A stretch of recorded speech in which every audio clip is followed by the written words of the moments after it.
Alright y'all, so the anti-weed propaganda machine posing as a bipartisan non-profit organization is at it again. They're not only spreading lies about the good herb with fake facts, skewed statistics, and emotional sob stories, but now they're spending hundreds of thousands of dollars to roll out a brand new TV ad campaign calling for criminalization of the good herb and urging President Trump not to reschedule the good herb, but rather keep it as a Schedule 1 classed with drugs like heroin because it's oh so dangerous.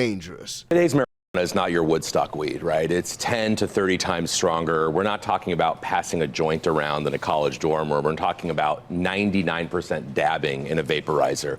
That's almost pure THC compared to 4% from 20 years ago. I don't think we should lock people up and throw them in prison. I don't want to give people a criminal record. I'm all for removing that criminal stigma, but I wouldn't throw the baby out with the bathwater. We should not be creating a new tobacco-like industry, which is exactly what it is, because we already know Philip Morris Altria is $3 billion in Canada. We know that the Beverage Association, Constellation Brands, $2 billion. So I don't think that's a good idea either. We're rushing way too fast on so many things we don't know about. We don't have an impairment for driving. We don't know about the workplace issue. It's been a huge issue with workplace testing and workplace accidents. This is really bad for the developing brain. Your brain is developing up until about age 30. Now we know that.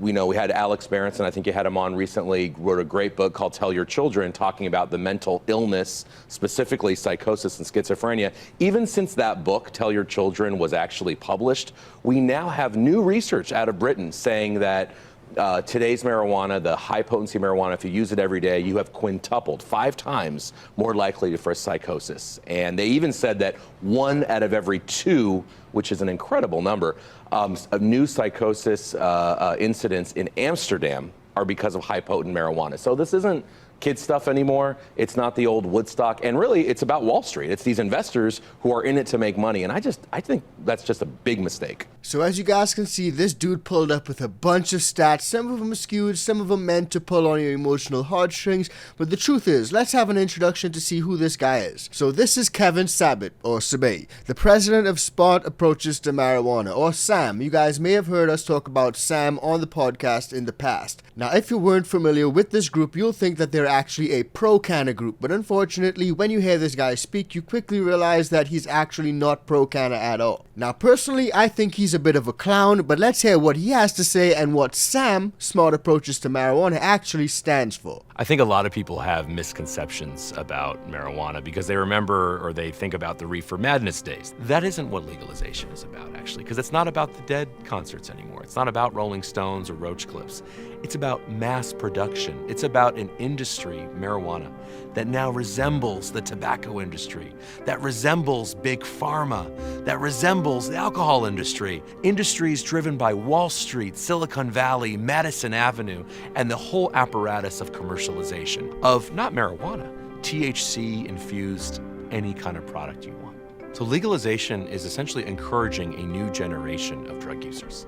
And it's encouraging that by pushing legal businesses that are above board, that are not hiding. They're actually, not only are they not hiding, they're proud of what they're doing. They're advertising, they're paying off politicians, they're coming up with new product lines and new taglines and really cool colors and in media that young people see and hear. And what we've seen in Colorado, for example, is that the pot shops are all concentrated in poorer communities and in Latino communities and other vulnerable communities of color, because that is where you are able to target the folks who may more easily slide into heavy use. And you need heavy users if you're a commercial industry. That's how you make your money. Okay, so my brain started to hurt listening to what he had to say. And again, you guys can hear him clearly pulling at emotional heartstrings, pulling out a bunch of stats and rolling things back to the old age where the herb was completely different to the herb of present day.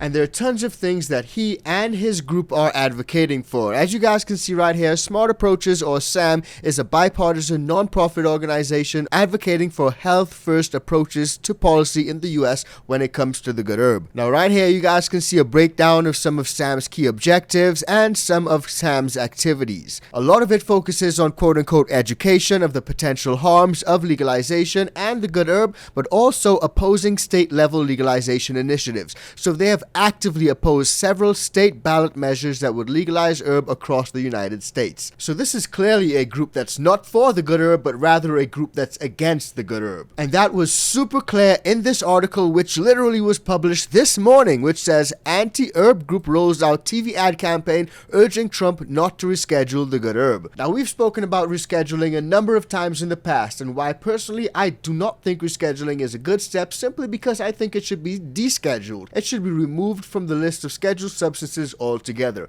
But what this group is calling for is not for descheduling or rescheduling, but rather for it to remain a Schedule 1 drug, simply because it's so damn dangerous. But is it really though? And I want to show you guys some of those ads which they spent hundreds of thousands of dollars on. But before we do, let's head over to the DEA website. And on the DEA website, it breaks everything down for you guys. And if you scroll down right here, you guys can see what are the overdose effects. No deaths from overdose have been reported. So again, like Kevin Sabat of Sam said, if we're comparing it to things like alcohol and opioids, the good herb is far less destructive. Actually, there are no deaths reported at all. Whereas if you were to compare that to alcohol, which he's asking us to do, according to the National Institute on Alcohol Abuse and Alcoholism, an estimated 178,000 deaths in the United States each year are attributable to excessive alcohol consumption. So just let that sink in. 0 deaths compared to almost 200,000 deaths per year. Now I'm gonna run some of these propaganda clips that they've spent hundreds of thousands of dollars on, but just a quick reminder guys, if you're getting value from this video, please do like, share, and subscribe to the channel. And if you want to support us further, join the ICANN VIP Bean Club or just buy us a cup of coffee. And if you happen to be a home gardener, try the ICANN Organics, use the code LEGAL, it works on the bundle and the beans. We just had a CEO from one of the marijuana companies earlier this week, and he basically came on and said, hey, it's safe, there's nobody arguing that anymore. Nobody's ever died. That's what he said specifically. Philip Morris said that in 1965. They said it again in 1985. The heads of the tobacco industries in 1994 said this isn't addictive. I mean, 1994. We knew tobacco was addictive in the 1920s. Brother, you're comparing tobacco, brother. It is super destructive. The comparisons make no sense. And that's why I was like, let me just scroll down and have a read of some of these comments. And as you guys can see in these comments, people are not happy about what this guy is saying. This guy's triggered knowing his fake facts cannot stop legalizing. Studies are in marijuana that's safe, causes no deaths alone, but has big losses in profits for pharmaceutical, private prison, and law enforcement. All these are reasons why politicians do not want to legalize. This guy says Kevin has been working for the drug companies for years trying to keep the good herb illegal. It's really hurting their profits because it works better than the pills and you don't have to waste your time and money going to a doctor's office. So good sir, comparing tobacco to the herb when you're asked about these deaths is completely nonsensical, but please do continue. Tobacco was addictive in the 1920s. 70 years later, they're telling Congress under oath it's not. This is big tobacco all over again. The former head of Purdue Pharma, which, you know, the Sackler family is getting a lot of heat because of OxyContin, rightfully so. The former head of of Purdue Pharma named John Stewart is now the head of a pot company. So, I mean, this isn't like Jerry Garcia and Cheech and Chong. These are, and that worries me. And of course, these business people are saying that. Although, look at that Tilray stock over the last year. I mean, talk about a nosedive. I think this is a big bubble, by the way, in the marijuana banking. What are the liability issues for companies that sell marijuana right now legally? Well, look, I think they're getting away with a lot in the short term, but legally, this is going to be a very huge issue. In fact, our organization is now kind of behind the scenes assembling lawyers. We're talking to the people who sued Big Tobacco. We're talking to the people who sued Big Pharma. I mean, I don't know if it's going to be 5, 10, or 20 years, but there will be major lawsuits because marijuana, unlike tobacco, actually impairs you. The driver who, unfortunately, the limousine driver that killed 20 people, we're still looking at what exactly happened right here in New York. Yeah, killed 20 people. What a tragedy. He had high amounts of THC in his system. And so, you know, you can't say, well, he might have been using it 30 days ago. No, when it's that high of an amount tested a couple of hours after the crash happened, which is what would have happened. Right. They wouldn't have tested it right there. That means there were massive amounts. But, that's a huge liability. As you know, a drunk driver is not suing InBev. Yeah.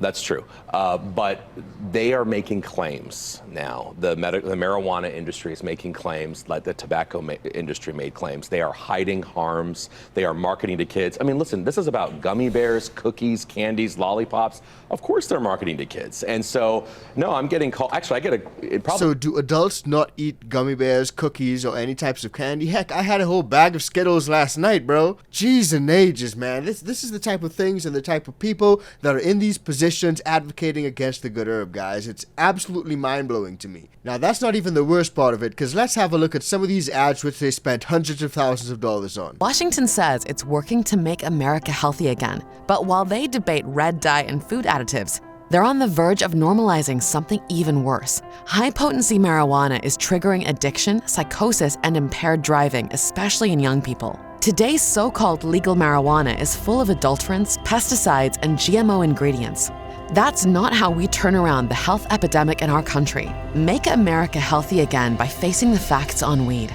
Don't reschedule marijuana. So the message in that clip was absolutely clear. Do not reschedule. It's bad. Marijuana bad, herb bad. But the truth is that they are willfully neglecting all of the medical benefits that come from the good herb. But it doesn't stop there, because they spent tons of money, and there are more clips to show you guys. And this one actually focuses on home grows and growers. Check it out. America faces a choice, and China is watching. Chinese drug cartels are already embedded in America's marijuana trade, profiting while our biggest adversary destabilizes our communities. If activists get their way and reschedule marijuana, it hands China an advantage and harms American public health.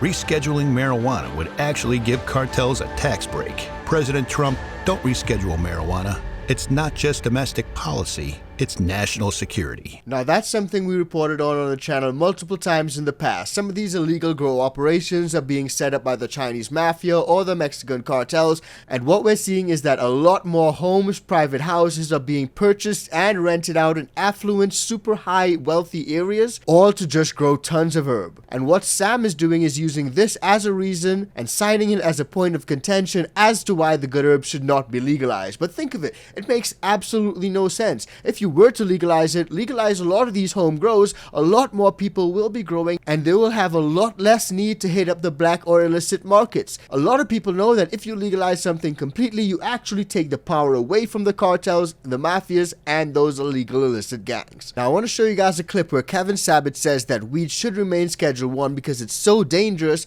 but also where he has a book which he's promoting, obviously to try to make profit. But before we do, let's have a look at another clip which they also spent tons of money on. President Trump promised a new golden age for America, but rescheduling marijuana would threaten that promise by normalizing a drug that clouds minds and weakens communities, with its toxic impacts felt across our country, causing IQ loss, laziness, psychosis, even suicide. High-potency weed damages hearts, minds, and futures, especially for the young. President Trump, America needs a new golden age. Don't let marijuana rescheduling tarnish it. Man, these ads are super goofy, and as you guys can see, they're really nicely done ads. Obviously spent tons of money on these ads. I'm talking over 6 figures, all to promote propaganda. And propaganda is exactly what Kevin Sabet was promoting when he spoke about the good herb, and here he said it should remain Schedule 1 because it's oh so dangerous. Despite the industry spending millions of dollars to convince you that marijuana is harmless or even good for you, the research is clear. Today's highly potent marijuana increases the risk of heart problems, is linked to cancer, including testicular cancer, doubles the odds of a miscarriage among women whose partners use at least once a week, increases the risk of psychosis at least 5 times among daily users, significantly increases the risk for suicide. It's not rocket science. When you legalize marijuana for adults, use goes up, especially among young people. Rates of marijuana use disorder, for example, increased 25% among 12 to 17-year-olds in legal states versus non-legal states. But what about the argument that since alcohol and tobacco are legal, marijuana should be legal too? But that argument is flawed in at least 2 ways. 1, marijuana carries greater mental health risks than those drugs and is more detrimental to the heart and brain. And 2, even if marijuana were no more harmful than alcohol and tobacco, why would we want to increase the availability and consumption of just another toxic and addictive substance? That's kind of like saying, since my headlights are broken, I think I'll break my taillights too, just to be consistent. So you guys can see some of these goofy takes that this guy has. My headlights are broken, maybe I should break my taillights too, while all completely neglecting the medical benefits that a lot of people obtain from this good plant. Now, a lot of people say follow the money, always follow the money, and it just happened that I stumbled across a book called Smokescreen, which he actually authored. And this book is probably filled with a bunch of reefer madness and propaganda, but let's have a look and see how they frame it. This is a book about the newest addiction for profit industry in America, the untold story of big marijuana. I'm bearing witness. I'm testifying to what I've heard from people all across the country. And it's not really about whether legalization is right or wrong or whether marijuana is even good or bad. It's about the biggest takeover of public health by corporate interests since the advent of big tobacco 100 years ago. Congressman, cigarettes and nicotine clearly do not meet the classic definitions of addiction. And I think it's time we hear the story. I've been really lucky to have served Presidents Clinton, Bush, Obama, to have debated heads of state, even U.S. presidential candidates on this issue. But nothing could have prepared me for what I learned when I wrote this book. Right around the winter of 2018, I started hearing in succession from people all across the country about their experiences with this industry. These are the courageous stories I think that we need to hear. So again, a bunch of propaganda, a bunch of skewed statistics, emotional stories, sob stories to pull at your heartstrings, guys, and that's all it really is. Because if you were to look at the facts of the matter, as you guys saw on the DEA website, there are no deaths relating to overdoses when it comes to the good herb. If you were to look at the facts, there are tons of benefits that tons of people obtain from this good plant. If you look at the facts, there are accepted medical benefits when it comes to the good herb. So this guy, a lot of the propaganda, a lot of the stuff that he's spewing, and all of those hundred thousands of dollars that he spent on these ad clips that he's rolled out, it's absolutely mind-blowing to me. But it's not about what I think, it's about what you guys think. Drop it in the comments down below and let me know where you guys stand on this issue. Do you guys agree with this Kevin guy, or do you guys think it's all completely ridiculous? I'm really interested to find out what you guys got to say, so drop it in the comments and let me know. Now, despite what this guy has said, we actually covered a recent interview where Hunter Biden said that alcohol is the worst and most destructive drug out there, even worse than crack. So if you haven't seen it, check it out because that video is coming up right now.